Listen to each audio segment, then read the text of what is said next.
So, first of all, log into your cPanel. Now, scroll down to Software section.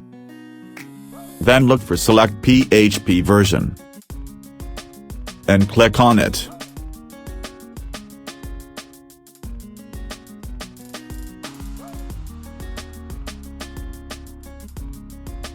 Here you will be able to select from multiple versions of PHP.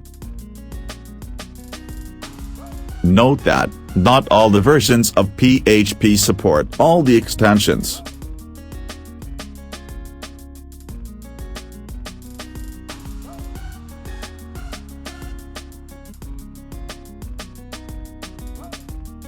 Select the one you need, and click on Set as Current.